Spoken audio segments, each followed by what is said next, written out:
Dalam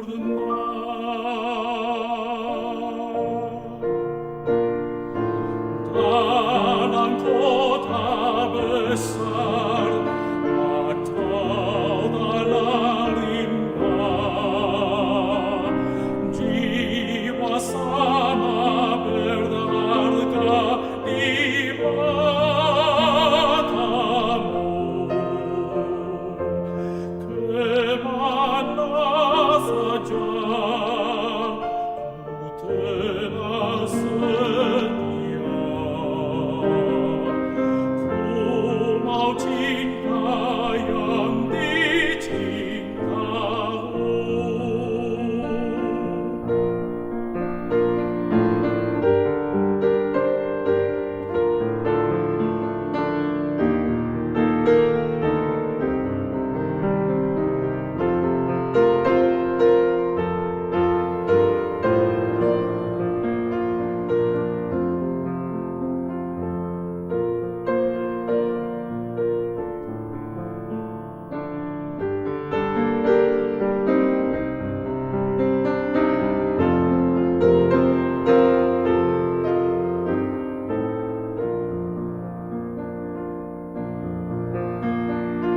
Kemana saja ku telah setia, pimpinan Tuhan tak pernah bersalah. Tolongku Tuhan, memikul salibmu. Tuhan pimpin namu sempurna. Dalam kota besar atau dalam limbah, jiwa sama berharga di matamu. Kemana saja ku telah setia, ku mau cinta yang dicintamu.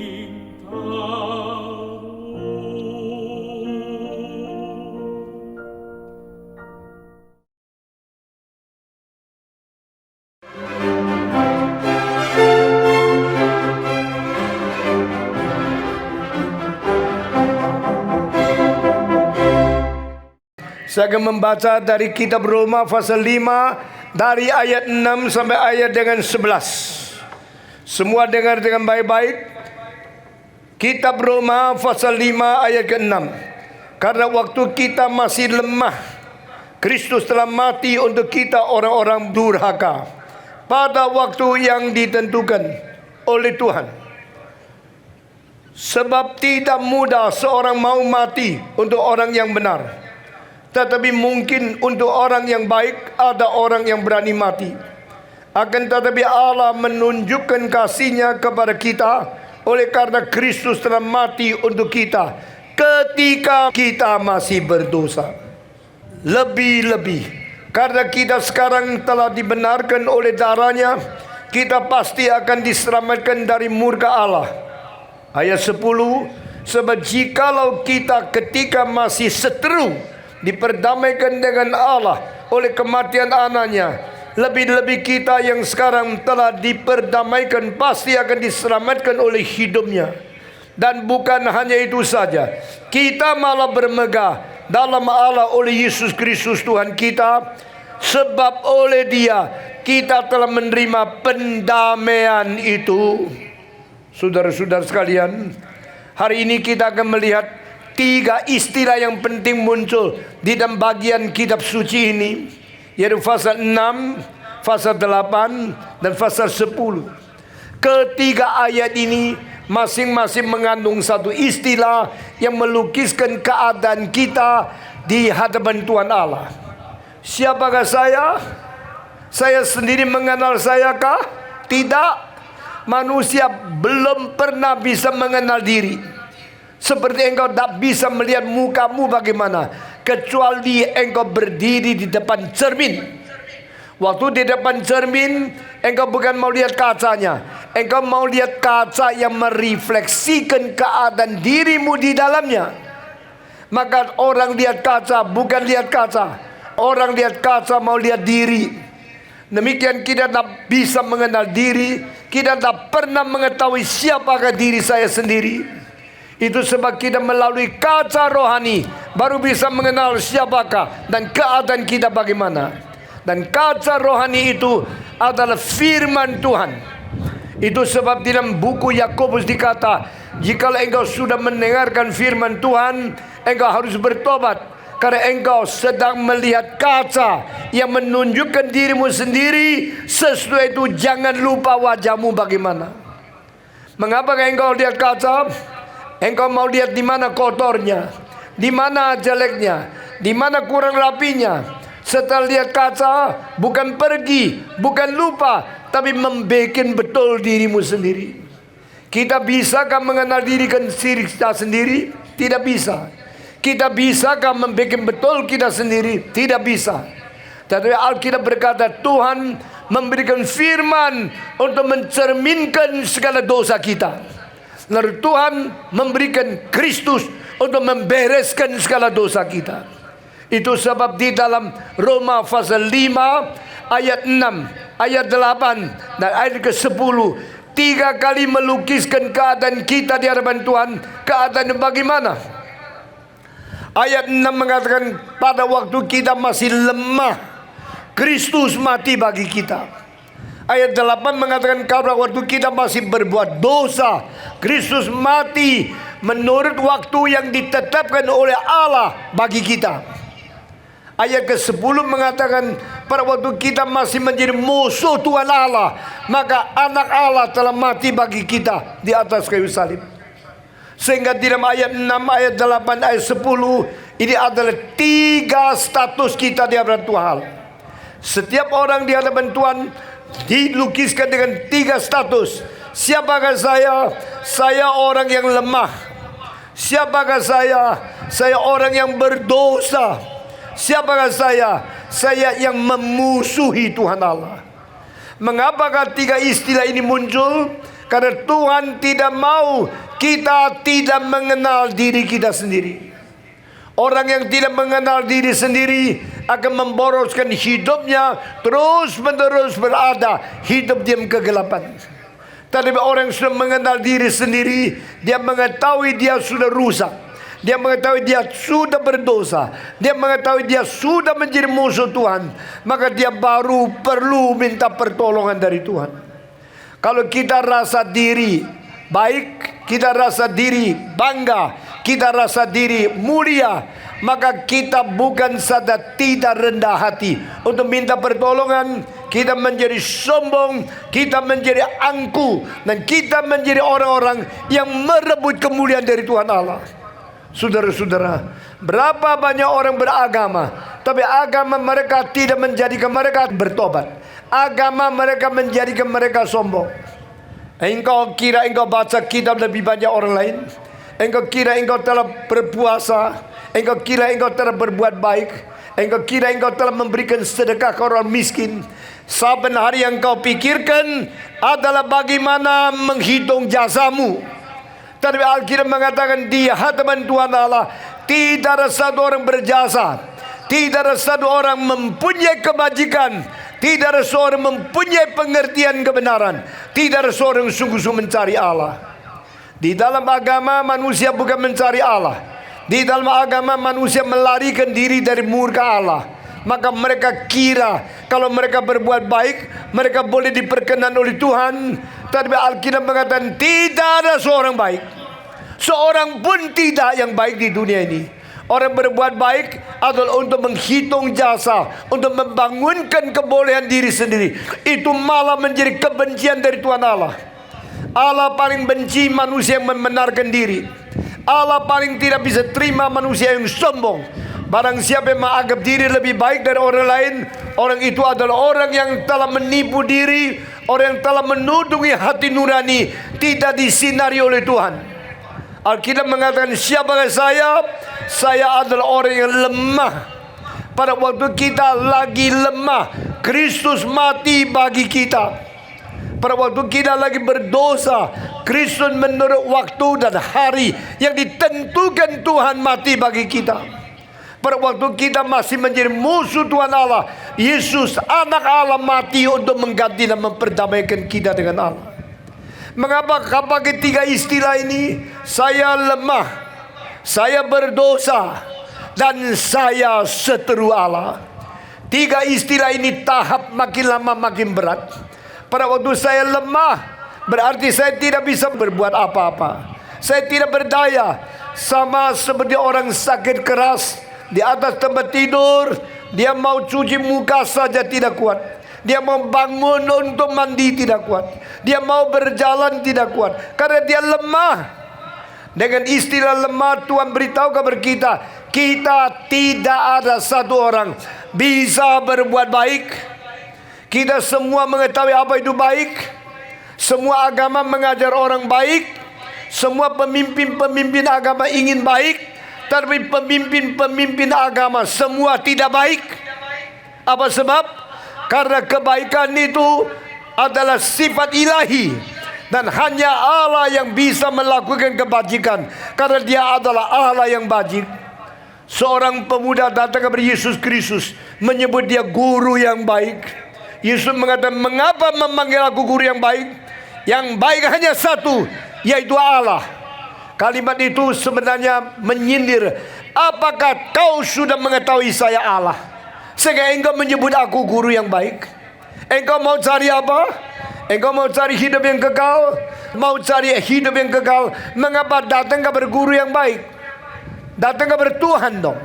Jikalau engkau bukan mengenal Yesus adalah Tuhan yang diutus anak oleh Allah Bapa ke dunia ini, engkau belum pernah mengenal Allah dengan sejati. Melalui Kristus kita mengenal Allah yang sejati. Dan Alkitab mengatakan kita lemah. Karena kita lemah, di dalam Roma pasal 8 dikatakan, karena kita lemah, maka Taurat tidak bisa berbuat apa-apa. Dan justru karena lemah, kita juga tidak bisa berbuat Taurat. Kita tidak bisa melakukan Taurat. Meskipun kita sudah diberikan Taurat, kita tidak bisa melakukan kebajikan. Meskipun kita sudah mengetahui apa itu kebajikan. Kita semua mengetahui jujur lebih baik dari bohong. Tapi kita semua tidak bisa jujur. Kita selalu bohong. Kita mengetahui kalau rendah hati lebih baik bercongkak, tapi kita tidak bisa rendah hati. Kita selalu congkak. Kita mengetahui kalau ujian jangan menyontek, itu lebih baik dari menyontek. Tapi justru kita suka menyontek. Berarti kita tahu apa itu baik, tapi kita tidak bisa melakukan. Mengapa saya tahu itu baik? Kenapa saya tahu saya tidak bisa melakukan? Saya tahu jangan berjudi, tapi terus berjudi. Saya tahu jangan berzina, terus menjadi calon pelacur. Saya tahu narkoba tidak baik. Saya tahu merokok tidak baik. Saya tahu minum minuman keras itu tidak baik. Tapi kita terus menerus mengulangi dosa-dosa yang kita perbuat. Apa sebab? Karena kita tahu itu baik, tapi kita tidak mempunyai kekuatan untuk melakukan apa yang kita tahu. Maka Alkitab mengatakan kita lemah, because we are weak, so we cannot accomplish the will of God. Because we are weak, we cannot even obey the commandment in the Bible. Because we are weak, we never can submit ourselves to God. Kita lemah, maka kita bisa takluk. Kita tidak bisa dengan lembut dan taat mentaklukkan diri kepada Allah. Dan kita akhirnya menjadi lemah, dan kita jatuh di dalam dosa. Orang kalau tidak mengakui dia lemah, maka engkau mau jadi apa? Engkau hanya di dalam hal berbuat dosa engkau kuat, tidak melakukan kebajikan engkau lemah. Di dalam hal yang baik kita lemah, di dalam hal yang jahat kita kuat. Saudara-saudara, negara-negara di dunia bersiap untuk berperang satu dengan lain. Masing-masing mempersiapkan senjata-senjata yang makin kuasa, makin kuat, makin menakutkan. Saudara-saudara, 5.000 tahun yang lalu manusia berperang dengan batu, lempar ke batu. Lemparan batu datang pergi, itu namanya peperangan. Sekarang manusia berperang pakai bom atom, bom nuklir, bom hidrogen. Karena apa? Kuasa kita makin besar. Tapi itu bukan kuasa kekuatan, itu menyatakan kelemahan. Karena kita menolong orang tidak bisa, memburu orang bisa, kita mendidik orang tidak kuat, kita menghancurkan orang gampang sekali. Mereka dengan ketakutan, dengan pisau, dengan kekejaman melakukan segala sesuatu demi nama agama. Jika engkau mempunyai agama dan tidak mempunyai Tuhan, engkau tetap orang lemah. Jika engkau mempunyai pakai nama Tuhan tapi melakukan kejahatan untuk melawan Tuhan, engkau lebih lemah dari siapapun. Itu kekuatan peperangan, itu kekuatan kelemahan. Kekuatan pendidikan, itu kekuatan-kekuatan. Kekuatan untuk mempengaruhi orang lain, kekuatan cinta kasih, kekuatan rendah hati, kekuatan penuh dengan kemurahan, kekuatan untuk mengampuni orang lain. Itu kekuatan yang positif. 150 tahun yang lalu di Denmark ada seorang filosof namanya Søren Abi Kierkegaard. Dia mengatakan satu kalimat, "Oh God, our God, we human beings are all born in sin, living in sin, and we will die in sin. The only power we possess is the power to hurt ourselves, the power to kill ourselves." Oh Tuhan, Allah yang di surga, umat manusia, kami orang-orang ini adalah orang yang lahir di dalam dosa, orang hidup di dalam dosa, orang berjalan di dalam dosa. Akhirnya kami pasti akan mati di dalam dosa. Dia menyambung dengan suatu kalimat, kekuatan manusia satu-satunya yaitu melukai diri, merugikan diri, dan akhirnya membunuh diri. Kekuatan pembunuhan itu kekuatan lemah, bukan kekuatan positif. Kekuatan mengampuni, kekuatan mencintai, kekuatan mendorong orang maju, kekuatan membangkitkan suara hati nurani sehingga orang mempunyai kesadaran bagaimana bertanggung jawab kepada Tuhan. Itulah kekuatan positif. Jangan sombong hanya karena engkau mempunyai kekuatan pembunuh. Kekuatan membunuh, kekuatan membenci, kekuatan menghancurkan orang lain, itu kekuatan yang mempermalukan. Itu kekuatan dari setan. Itu bukan kekuatan dari Tuhan. Jangan sombong jika engkau kira engkau mempunyai kekuatan-kekuatan seperti itu. Itu kekuatan-kekuatan yang mempermalukan dirimu sendiri. Kekuatan-kekuatan yang menyatakan dirimu tidak berdaya apa-apa dalam kebajikan. Mengapa kalau kita menghadap setan kita buka pintu? Mengapa kalau terhadap Tuhan kita tutup pintu? Mengapa kita kalau baca buku yang baik tutup mata? Karena dah suka. Kita bosan. Kita tidak suka buku yang baik. Kenapa kalau baca buku porno mata kita besar seperti lampu 100 watt? Saudara-saudara, saudara harus sadar, saudara selalu tutup pintu untuk Tuhan dan selalu buka pintu untuk setan. Lalu engkau mengatakan saya orang beragama, saya orang beribadah. Berapa banyak orang pakai nama Allah untuk membunuh orang lain. Itu kekuatan negatif, bukan kekuatan positif. Di dalam hal yang positif kita selalu tidak kuat, kita selalu lemah. Maka Alkitab mengatakan saat kita masih lemah, Kristus mati bagi kita. Kristus waktu mati sengaja menjadi lemah. Dia lemah sampai tidak melawan, tidak menolak, tidak membalas, tidak dendam. Biarkan orang memaku dia di atas kayu salib. Begitu lemah. Dan di atas kayu salib dia mengatakan, Bapa ampunilah mereka. Karena apa yang mereka perbuat mereka tidak mengetahui. Ini bukan lemah, ini kuat. Kekuatan paling besar, kekuatan mengampuni dosa. Kekuatan paling besar, kekuatan cinta kasih, bukan kekuatan dari berkebencian. Saudara-saudara, pada waktu kita masih lemah, Kristus mati bagi kita. Inilah cinta Tuhan. Engkau bilang di mana cinta Tuhan? Cinta Tuhan bukan saja memberikan udara, memberikan sinar matahari, memberikan air, memberikan segala hasil bumi untuk menyukupi hidup kita sehingga manusia begitu banyak, berbelasan miliar, berpuluhan miliar. sudah 7 lebih miliar manusia masih hidup.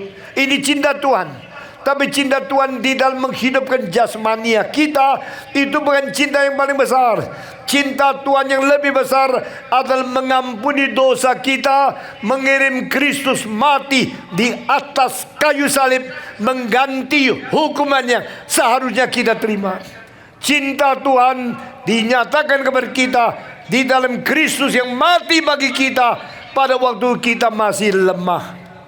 Saya lemah, engkau lemah. Kita semua orang lemah. Dan orang yang lemah, Kristus mati bagi kita.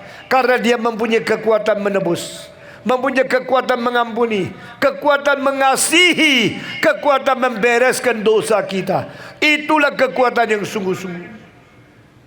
Saudara-saudara, kedua, ayat 8 dikatakan pada waktu kita masih durhaka, kita masih berdosa. Di sini orang lemah sudah bisa berdosa. Berarti dia bukan lemah, dia menjadi lebih berani lagi. Lebih berani lagi. Saudara masih ingat pertama kali engkau bohong? Pertama kali engkau berdusta, hatimu takut luar biasa. Pertama kali engkau menipu mamamu. Pertama kali engkau menipu suamimu. Pertama kali engkau menipu istrimu, tidur sama orang lain. Hatimu berdebar-debar. Tapi setelah biasa berbuat dosa, makin lama makin berani, makin lama makin berani. Sudah menjadi biasa. Engkau tidak mempunyai perasaan malu, tidak mempunyai perasaan takut, tidak mempunyai perasaan bersalah kepada orang lain. Karena engkau sudah makin kuat di dalam berbuat dosa, makin lemah di dalam mengaku dosa. Pada saat kita berdurhaka, pada waktu kita berbuat dosa, berarti kita sudah mulai menjadi aktif. Saudara-saudara, istilah pertama saat kita lemah. Istilah kedua saat kita berdosa. Kristus mati menurut waktu yang ditentukan oleh Tuhan Allah. Saudara-saudara, ayat ini, ayat-ayat kitab suci ini membuat saya kaget. Bahwa di dalam sejarah ada waktu-waktu yang ditetapkan oleh Tuhan Allah. Tuhan menetapkan hari ini saya datang ke Jogja. Kemarin saya masih di Taipei. Seminggu yang lalu saya di Hong Kong. Saudara-saudara, pada waktu-waktu yang ditetapkan oleh Tuhan, Tuhan atur segala sesuatu. Tuhan yang memerintahkan matahari naik, Tuhan yang memerintahkan mati terbenam, Tuhan yang menetapkan Yesus datang ke dalam dunia. Hari Yesus dipaku di atas kayu salib, itulah hari yang ditetapkan oleh Tuhan. Karena di dalam Mazmur 118 dikatakan inilah harinya. Hari ini adalah harinya Tuhan. Mari kita bersuka cita di dalamnya. Ada orang memakai ayat itu untuk menulis satu lagu. Hari ini harinya Tuhan. Lalu menyanyi dengan sembarangan. Hari Senin, hari Selasa. Itu ngawur. Karena ayat itu berkata hanya satu hari di dalam sejarah. Sepanjang sejarah dari Adam sampai kiamat, Tuhan tentukan satu hari. Hari itu Yesus harus mati di atas salib. Maka pada waktu kita masih berdosa, Kristus pada hari yang ditetapkan oleh Tuhan mati mengganti kita di atas kayu salib. Yaitu hari pada waktu Yesus memberikan perjamuan suci, sore matahari terbenam, lalu dia pergi sesudah itu ke Getsemane. Sampai besok sore matahari terbenam, Yesus diturunkan di kayu salib. Itu satu hari 24 jam. Itulah hari yang ditetapkan oleh Tuhan. Orang Kristen, orang biasa menghitung hari dari pagi mulai. Tapi Alkitab tidak. Alkitab cara menghitung hari dari matahari terbenam. Sejak daripada kejadian fase pertama, ada malam, ada siang, inilah hari pertama. Ada malam, ada siang, inilah hari kedua. Ada malam, ada siang, ini hari ketiga. Cara kitab suci menghitung hari dari matahari terbenam, malam mulai sampai besok siang, lalu kembali selesai pada siang itu habis. Satu hari terbentuk dari 24 jam.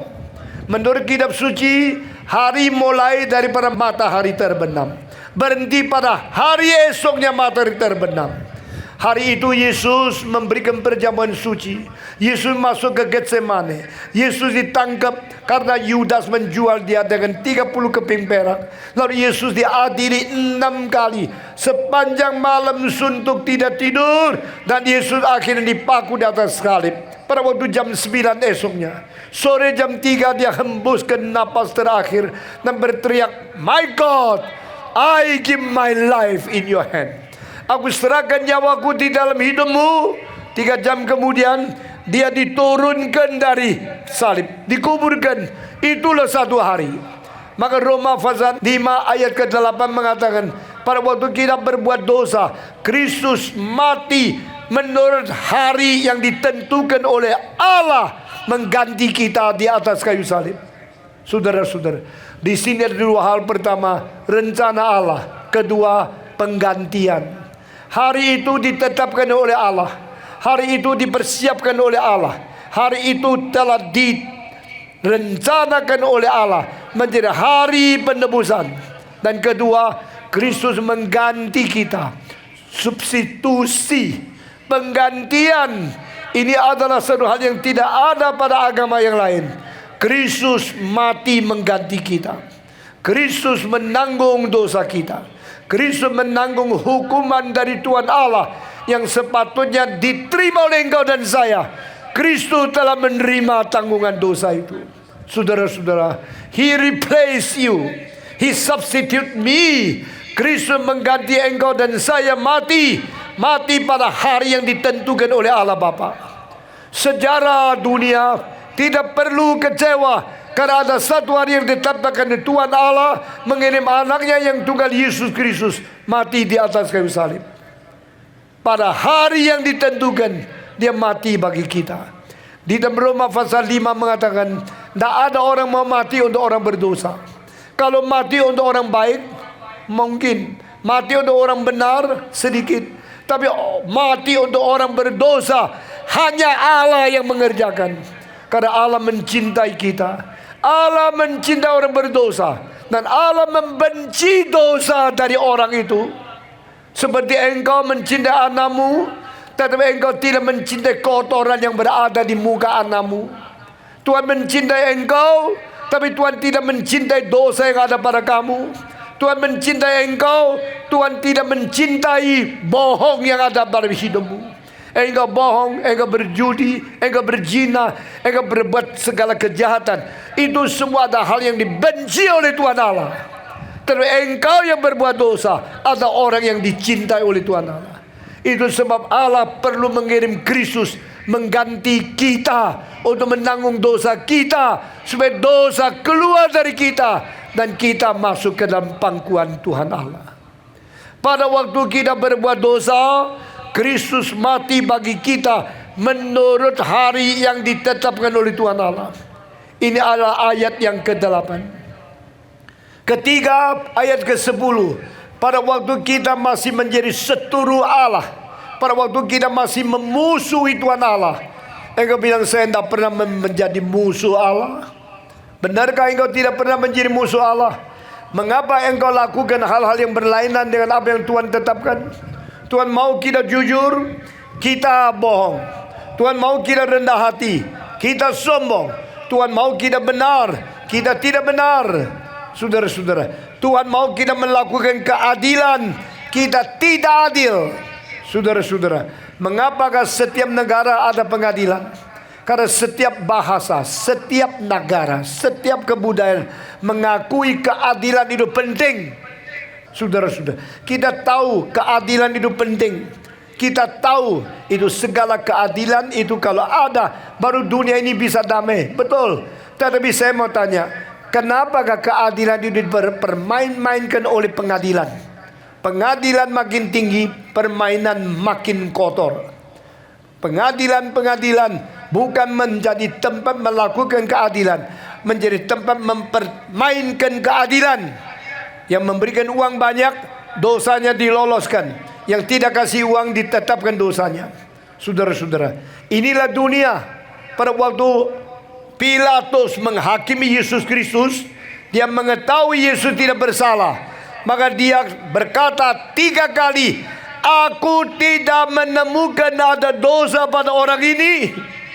Tetapi mereka berteriak, salibkan dia, salibkan dia. Pilatus tanya, bolehkah saya menyalibkan raja orang Yahudi? Dia bukan raja Yahudi. Kita tidak mau dia. Kalau begini, hari ini saya boleh melepaskan satu orang. Di sini ada seorang perampok namanya Barabas. Engkau mau saya lepaskan Barabas, atau engkau mau saya melepaskan Yesus? Karena Yesus tidak ada dosanya, Barabas banyak dosa. Mereka mengatakan Barabas. Barabas adalah seorang penyamun. Manusia tidak mau Yesus, mau orang berdosa. Manusia tidak mau anak Allah, mau orang seperti anak setan, Barabas. Pilatus harus mencuci tangan di hadapan mereka dan berkata, mengalirkan darah orang yang tidak bersalah ini bukan maksudku. Mengapa kalau dia tahu Yesus tidak bersalah? Melepaskan Yesus untuk dipaku. Karena itulah orang-orang yang mengetahui apa keadilan, tapi mempermainkan keadilan. Pengadilan dunia selalu salah vonis. Pengadilan dunia selalu tidak melakukan keadilan. Lalu kita mempunyai satu pikiran, dunia harus ada keadilan. Itu semua teori-teori kosong. Jikalau kita tidak bertobat, tidak kembali kepada Tuhan, minta pengampunan Tuhan, dunia tidak ada pengharapan. Pada waktu Yesus dipaku, berarti yang adil dipaku oleh yang tidak adil. Pada waktu Yesus dipaku, berarti yang benar dipaku oleh orang yang tidak benar. Saudara-saudara, kenapakah ada seorang jaksa yang paling tinggi dibunuh? Karena engkau mempunyai kuasa, engkau mempermainkan keadilan, lalu engkau menindas keadilan, maka dunia ini tidak keadilan. Yesus Kristus mati karena manusia tidak mau keadilan, manusia tidak mau kebenaran, manusia tidak mau Allah yang mengirim anak yang paling suci di dunia. Tak pernah di dalam sejarah manusia ada orang bersuci lebih suci dari Yesus Kristus. Tak pernah ada orang lebih adil dari Yesus Kristus. Tak pernah ada manusia yang lebih penuh cinta kasih dari Yesus Kristus. Tetapi mengapa Yesus harus dipaku? Yesus bukan dipaku oleh orang ateis. Yesus bukan dipaku oleh orang komunis. Yesus dipaku oleh orang-orang yang menyebut diri anak-anak Allah, menyebut diri umat Tuhan, orang yang beragama. Yesus dipaku oleh pemimpin-pemimpin agama yang munafik dan pura-pura. Itu sebab Yesus berkata di dalam khotbahnya berkali-kali, cilakalah kau orang Farisi yang pura-pura, cilakalah engkau pemimpin agama yang munafik. Karena engkau di luar mengetahui ini semua tidak beres, di dalam engkau mencintai semua yang tidak beres itu. Saudara-saudara, pada waktu saya lemah, Yesus mati bagiku. Pada waktu saya berdosa, Yesus mati bagiku. Ketiga, pada waktu saya menjadi musuh Allah, Yesus mati bagiku. Di dalam 3 kalimat ini makin lama makin keras, makin lama makin aktif, makin lama makin inisiatif. Manusia makin lama makin berani melawan Tuhan. When you oppose God, when you are still the enemy of God, Christ died for you. Pada saat engkau masih menjadi musuh Tuhan, Kristus mati bagimu. Engkau bilang, bagaimanakah saya menjadi musuh Tuhan? Engkau memusuhi Tuhan dengan kelakuanmu yang tidak mau menerima apa yang diajarkan oleh Dia. Allah mengajarkan kebenaran, engkau melakukan ketidakbenaran.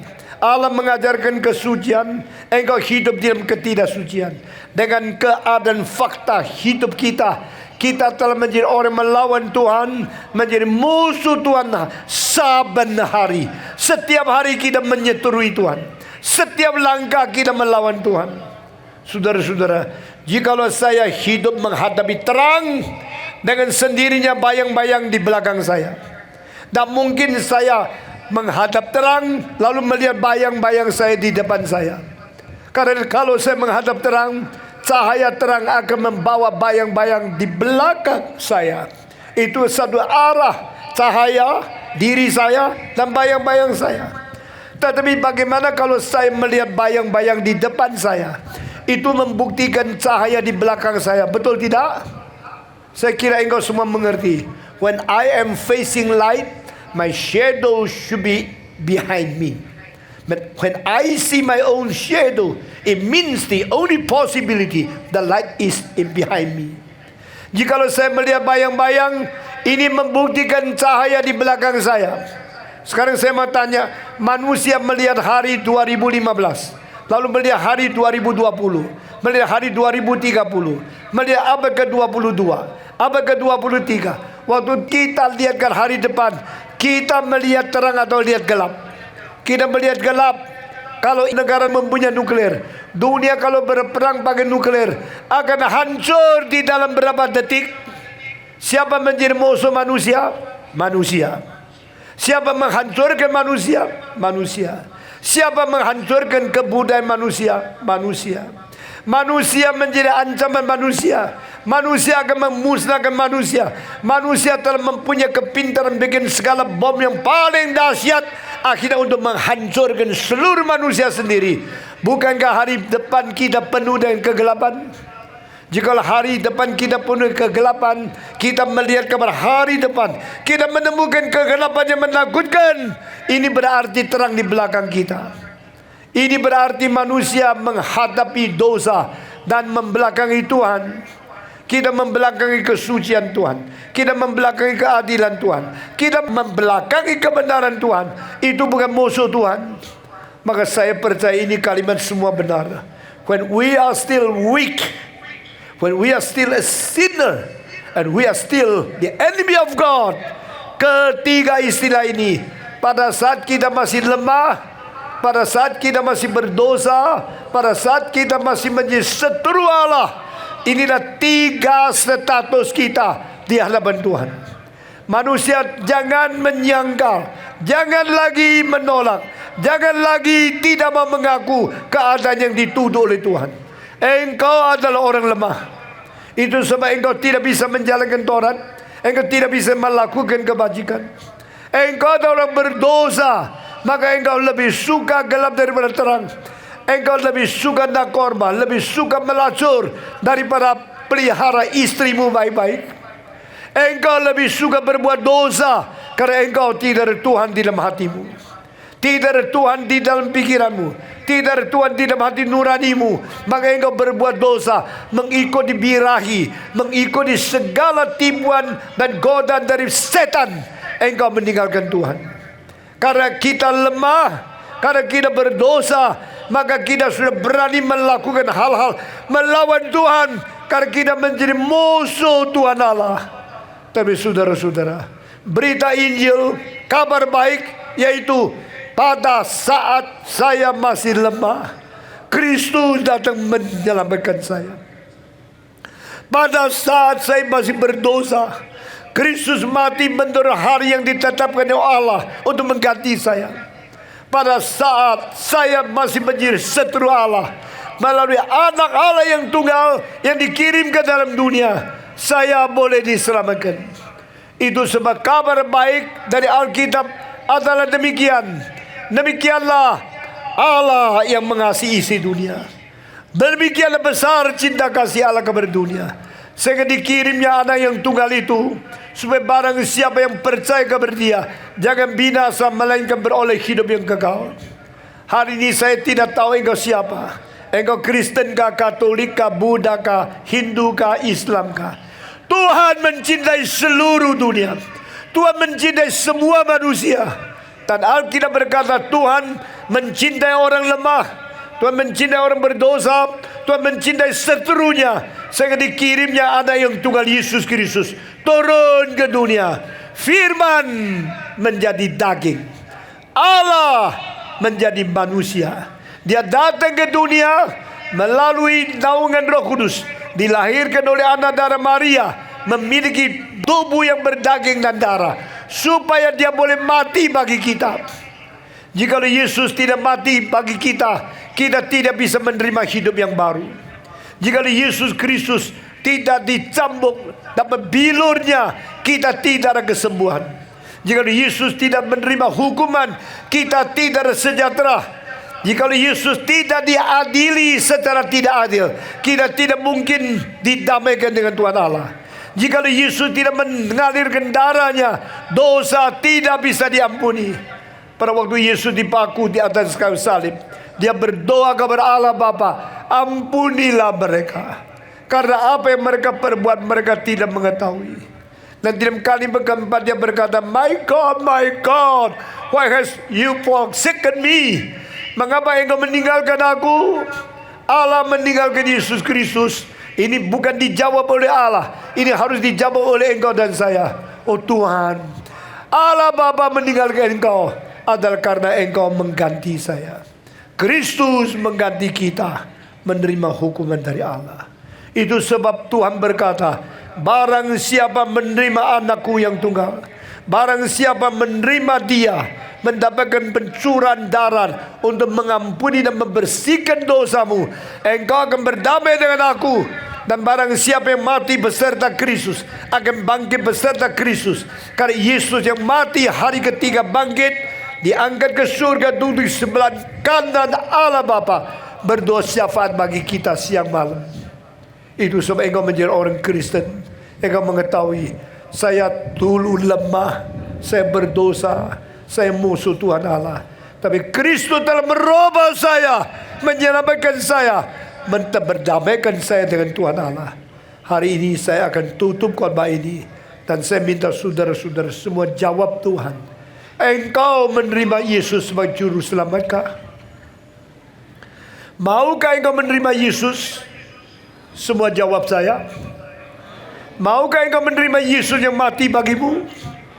Maukah engkau mengikut dia seumur hidup? Maukah engkau menjadi orang Kristen yang sungguh-sungguh mempunyai iman yang teguh untuk mengikut Tuhan, untuk menyatakan kebesaran Tuhan dan menyaksikan kebenaran Tuhan di dalam hidupmu? Saya tidak panggil lagi engkau maju ke depan. Barang siapa yang mengatakan, Tuhan, jika engkau begitu mencintai aku, pada waktu aku lemah engkau mati bagiku, pada waktu aku berdosa engkau mengganti aku, pada waktu aku melawan engkau, engkau menanggung dosaku, dan engkau yang sudah menyelamatkan, sudah menugaskan, menselesaikan tugas keselamatan. Sekarang saya menerima engkau sebagai juru selamat. Saya akan ikut engkau selama-lamanya sampai akhir hidupku, sampai berjumpa dengan Tuhan. Ada orang Kristen yang mau setia mengikut Tuhan sampai akhir, sungguh-sungguh hari ini menerima dia, dan sampai dia datang kembali bersaksi bagi dia. Ada orang demikian, dipersilakan dengan hormat, angkat tangan di hadapan Tuhan. Orang Kristen yang mau melayani, mencintai Tuhan, mengikut dia sampai akhir zaman, angkat tangan saudara. Puji Tuhan, puji Tuhan, puji Tuhan. Kiranya firman yang dikabarkan tidak menjadi sia-sia. Kiranya keputusanmu engkau ingat seumur hidup di hadapan Tuhan sampai Yesus datang kembali.